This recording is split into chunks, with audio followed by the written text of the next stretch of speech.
நிகழ்ச்சிகளை கலந்து கொண்டு நன்றி.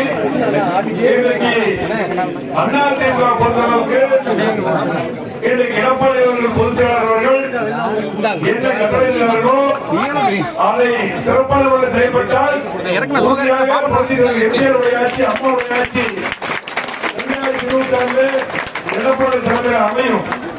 ஆகவே எடப்பாடி அவரை போல சிறப்பான முறையிலே 4 வருடம் 2 மாதம் அற்புதமான ஆட்சி சொன்னாங்க. ஒரு விவசாய குடும்பத்திலே பிறந்தவர், கிராமத்திலே பிறந்தவர், இவர் எப்படி ஆட்சி செய்ய போறாரு? 1 மாதத்துல ஆட்சி போயிடும், 3 மாதத்துல போயிடுறாங்க.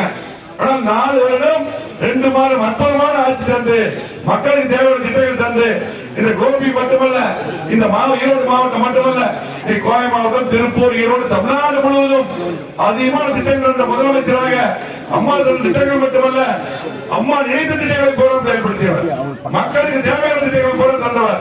7.5 இன்னும் திமுக ஏமாற்றிட்டு இருக்காங்க.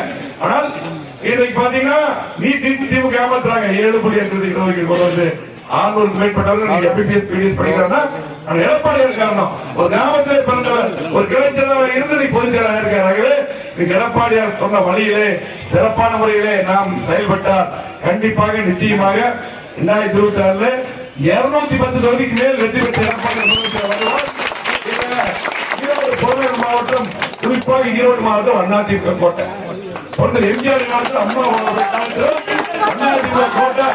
ஆகவே இந்த கோபி செட்டியோட சட்டமன்றம், அதே போல அந்தியூர் சட்டமன்றம், பவானிசாமி சட்டமன்றம், மூன்றுமே எடப்பாடியார் 2026 முதலமைச்சர் உறுதி. அது எந்த மாற்றம் இல்ல. அதுல 3 எம்எல்ஏ நீங்க வரணும். அது முழுமையாக அத்தனை நிர்வாகிகள் சிறப்பான முறையிலே செயல்பட கேட்டு அற்புதமான அலுவலகத்தை சிறப்பான முறையில் ஏற்பாடு செய்திருக்கிறீங்க. இந்த அலுவலகத்தை ஏற்பாடு செய்த அத்தனை பொறுப்பாளர்களுக்கும், நிர்வாகிகளுக்கும், மாவட்ட செயலாளர் உட்பட அத்தனை பேருக்கும் நெஞ்சார்ந்த வணக்கம். நன்றி, வணக்கம்.